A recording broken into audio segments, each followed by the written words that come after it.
عرفتوا شحال هاد الفيديو باغي نديرو لكم وما كتبتش. المهم ها هي جات الوقيته. بغيت نهضر لكم على واحد الاسيد اللي هو حتى هو دابا داير ضجه كبيره جدا. ما عرفتش علاش هاد الاسيد حتى الاونه الاخيره تعرفوا، مع العلم موجودين بشحال هادي. المهم الاسيد اللي بغيت نهضر لكم عليه اليوم وهو الهيرونيك اسيد. شنو هو الهيرونيك اسيد وشنو هما انواع البشر اللي كيحتاجوا؟ وكاين واحد المعلومه مهمه جدا عن الهيرونيك اسيد حتى واحد ما كيقولها، انا غادي نقولها لكم في التالي هذا الفيديو. كيجي على بزاف د الفورمز، فمثلا كتلقاوها بحال هكا السيروم بحال هكا، هذا من لوريال، وفي واحد اللعيبه بحال هذه شتيها كتبقى ترولي هنا زعما باش ديري تحت عينيك. ما كنصحش بها حيت ما نديروش هنا ونوليو ندخلوا الميكروبات في العلبه، فكنصح انا كنحيدها، اما بها كندير في يدي وعاد كندير في وجهي، ولا يعني ما كنستعملش ليا. فكاين هذا النوع هذا وهذا النوع هذا زوين. كاين كذلك هذا النوع هذا حتى هو السيروم كيكون بحال هكا، هذا خف شي شويه من هذاك، ما عرفتش علاش، مع العلم حتى هو هيرونيك اسيد يمكن التركيز. كاين واحد اخر ديال سيرافي ما عرفتش فين مشى، لان السلاليت هذاك كيعجبني حتى هو السيروم بحال هكا. وكاين فورم انه كيكون داخل في الكريمات، فمثلا لاحظتوا هنايا راه مكتوبه هيرونيك اسيد فين هي، يا هنا ها هي مكتوبه هنا هيرونيك اسيد. يعني كتكون داخل في الكريمات. بزاف الكريمات اللي عندك كيكونوا كيرطبوا البشره غتلقاي بان داخل فيهم اللوشن مكتوب فيهم هنايا ويد هيرونيك اسيد. شنو هي خدمته؟ عباره على واحد الجزيئات كتكون تحت البشره ديالنا. هذوك الجزيئات كتحتفظ بالماء تحت البشره، اللي كيعطي للبشره ديالنا واحد الترطيب، واحد بلام كتبان بحال مرطبه شابعه ماء. هو اللي كيشد الماء تحت البشره ديالنا. الا عندك تجاعيد بزاف ودرتيه داك التجاعيد ما كيبقاوش باينين حيت كيعمروا بالماء، كيتنفخوا شي شويه. كذلك يعني البشره كتبان صحيه وشابعه، ما كتبانش ناشفه.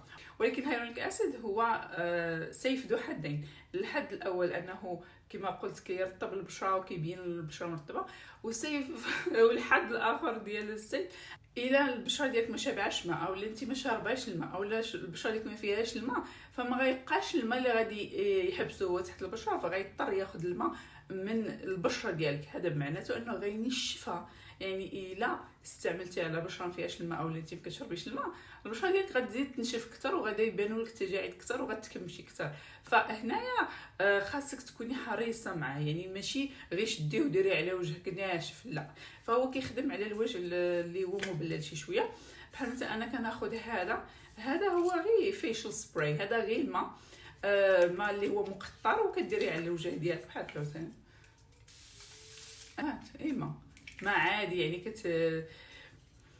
المفرد الصحي هو كتندي فزك شعري، هو كتندي الوجه ديالك، يعني مش كتفزقيه، ما كيوليش كيقطر، غير كتندي، كيولي مندي. من بعد الوجه ديالك ما كيكون فيه شي شويه د الماء اوريدي، كتاخدي نتيا داك ساعه الهيرونيك اسيد ديالك وكتوضعي على الوجه ديالك ومع داك الماء، وتبقاي تخليه حتى كينشف. لحد الماء كينشف هو كيدخل الاخر لداخل، وكيحتفظ بداك الماء لداخل في الوجه ديالك، كيبان متشرب.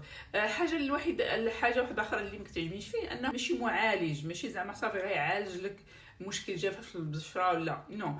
الا حطيتيها هو مزيان ما درتيش البشره ديالك كتولي عاديه. فماشي معالج، هو اكثر منه مرطب، فهمتوني؟ ماشي بحال مثلا الريتنول، لا الريتنول كيعالج على مده كتشوفي نتائج، هذا لا.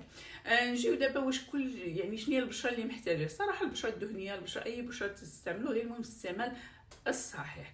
نجيو السؤال ديالو انا واش ضروري خصني نشري الهيرونيك اسيد ويدخل في يعني في السكين كير ديالي؟ الجواب بكل صراحه هو لا.